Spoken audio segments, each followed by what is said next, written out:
ডিটেইলসটা জানবেন। আমি বলছি অল্প একটু আমাদের বাকি আছে, আমরা অতি সত্বর আপনাদেরকে তা স্পষ্ট করে দেবো ইনশাল্লাহ। মাননীয় আমির, আপনাদের একটা রাজনৈতিক জোট ছিল, 8 দলীয় জোট, আগে রাজনৈতিক জোট ছিল, এখন যে জোটটা হচ্ছে সেটা কি নির্বাচনী জোট না শুধুমাত্র রাজনৈতিক জোট সহকারে হচ্ছে? এটা দেশ গঠনের জোট, এটা নির্বাচনের জোট, এটা রাজনৈতিক জোট, এটা সকল ধরনের মানে ওই জোট বলেন আর সমঝোতা বলেন যাই বলেন, এটা সবগুলা পারপাস কভার করার জন্য। মানে ভবিষ্যতে আন্দোলনগুলোতেও আপনারা 8 দল আমরা আশা করছি একসাথেই আমরা করবো ইনশাআল্লাহ। দলীয় কর্মসূচি যার যার অনেকগুলো থাকবে, তারপরে ন্যাশনাল ইস্যুতে যেখানেই প্রয়োজন আমরা একসাথে করবো ইনশাআল্লাহ।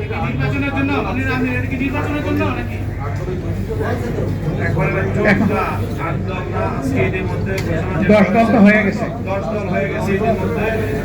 10 দলীয় নির্বাচনী সমঝোতা।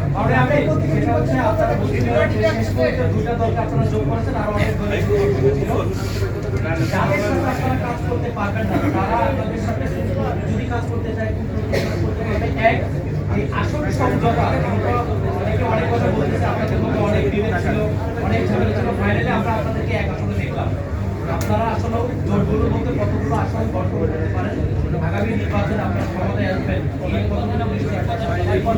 এখানে কোনো একক দল কোনো আসন বন্টন করবে না। আমরা যেখানে যার ন্যায্যতা তার ভিত্তিতেই আমরা আলহামদুলিল্লাহ আসনগুলো হাতে তুলে দিব। সবাই সবাইকে তুলে দেবে। এখানে নির্দিষ্ট কোনো দল কাউকে তুলে দিচ্ছে না।